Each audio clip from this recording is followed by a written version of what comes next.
Jerry, a first-time homeowner, was about to start a peculiar story about his new house that he did not sign up for, and it began in the basement. Jerry will soon discover that some individuals had dreadful secrets. He found something in his new house that was most likely intended to remain concealed inside the walls of cinder block. Welcome to USA Stories channel. Do not forget to subscribe and activate the bell button to receive all new updates. Now let's go to the story. A user called Jerry, who moved into his first home in 2015, told his strange experience of clearing away the belongings of the previous owner.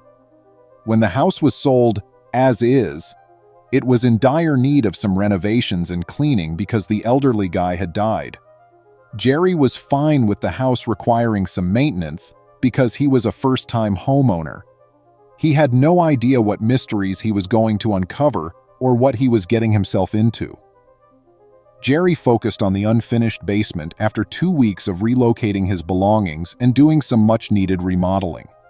He stated in his post that in order to make space for his possessions, the basement needed to be cleared of clutter.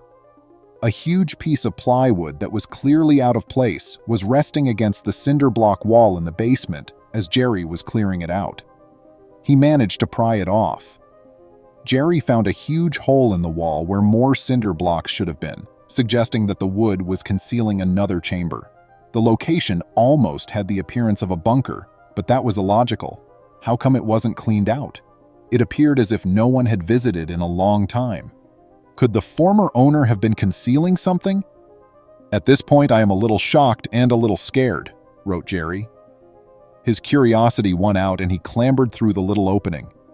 The pistol casings piled on top of each other were the first thing he saw in the little space. They were plenty yet empty. Why keep empty casings on hand? He saw a sentry safe in the room's corner at that moment. It was hefty and fully latched. Jerry was uncertain about what to do. Should he ask the children of the former owner whether they had any information about the secret chamber or the safe? What if they want a few of the things that were kept in storage? He made the decision to attempt opening the safe. Despite the fact that it is somewhat immoral, the safe is legally his because he purchased the home as is. What if he discovered anything negative? That was the only problem. He decided to take a closer look at what was in the room and placed opening the safe on the back burner. He discovered hundreds of live rounds of ammo at that point. All of them were in unlocked cases, and the prior owner had clearly kept them here. For some other reason, Jerry couldn't determine if they were in the basement or if it was a collection. Regretfully, he was going to learn. Jerry searched deeper and discovered more army-style containers that contained comparable items to the ammunition. Choosing to return to the hidden chamber in the morning, he decided to call it a night. There was a lot for him to process. After a restful night's sleep, he reasoned that he would be in the perfect frame of mind to destroy the chamber. What kinds of riches and mysteries may be hidden beneath the basement, he wondered. How in the world had he ended himself down there? Jerry discovered more information the following day. Returning to the room, he ascended to examine the many boxes and containers strewn around, only to discover that the majority were marked military grade. Why would an elderly guy own so much combat gear? At that moment, Jerry realized he needed to open the containers to discover what was within. The problem is that he was unprepared for what he discovered. He discovered an empty rifle case labeled Civilian Marksmanship Program, indicating that the prior owner was proficient with these weapons. There was a problem. The prior owner used the firearms and ammunition in addition to collecting them. After Jerry opened the cartons, the situation became much more dire. An SKS air rifle, 2 crates of rifle ammunition, crates of blank ammunition, a box of military-grade ammunition measuring 19 millimeters, a box of ammunition measuring 8 millimeters, boxes of Wolf 39 millimeter ammunition, and a dead grenade were all concealed within the room. For an elderly man, that's a lot of ammunition. For what reason was it concealed? He put a lot of pennies in one of the containers. What, then, was the relationship between the pennies and all of the military hardware? They must have some value. Why else would he keep so much in storage? Perhaps they were doomsday preppers, individuals who like being extremely ready for the eventual breakdown of civilization due to a natural disaster, war, or the zombie apocalypse. They often have rifles and ammunition on hand, but wouldn't they also have water and tinned goods?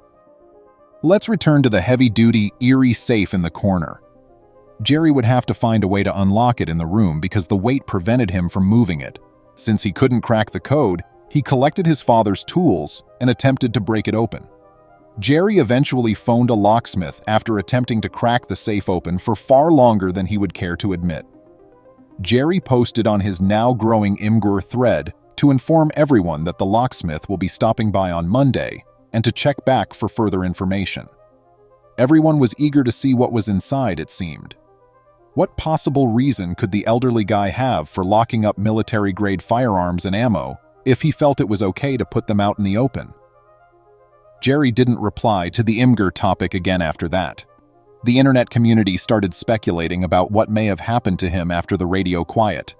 According to some, he opened the safe, discovered a large amount of money, abandoned the thread, and fled. Others conjectured that Jerry could have written something inappropriate and that the viral tale brought him some unwelcome attention. The onlookers were unaware that the latter idea was comparatively accurate. You'll be shocked to learn that Jerry survived his absence. Jerry came back to the thread 2 years later with the subject line, "Crazy things began to happen to me." Before feeling secure enough to return to the internet and complete his story of the hidden room, he had to spend years in hiding as a result of the viral posts. Jerry described what transpired in his posting. Someone with an odd appearance rang his doorbell 2 days after he posted the article. He was clueless about their identity and desires. After a few minutes of waiting, they got into their car and drove off when he didn't answer the door. The following night, his dog started growling when something woke him up. At that moment, there was a knock on a door or window or something struck his house. In the middle of the night, who does that? Someone broke into Jerry's neighbor's house 2 nights later. Although nothing was taken, it was obvious that the trespassers had a specific target in mind. Jerry was very certain that the folks who broke in next door believed they were breaking into his house, albeit this may have just been a coincidence. What if they had the technological know-how to determine the origin of the posts? Jerry was quite worried, but fortunately no one was harmed. Jerry informed his fans that he would not share the contents of the safe because following all that had occurred to him, he was too paranoid to put them online. In order to spare the new owners from going through what he did, he has subsequently moved out of the residence. Who knows what the old guy was really getting ready for? This strange story's conclusion leaves us with more questions than answers. Please remember to subscribe to our channel, give us a thumbs up, and turn on the notification bell so you won't miss any of our videos. If you enjoyed the tale, the next video that plays on your screen will probably move you too.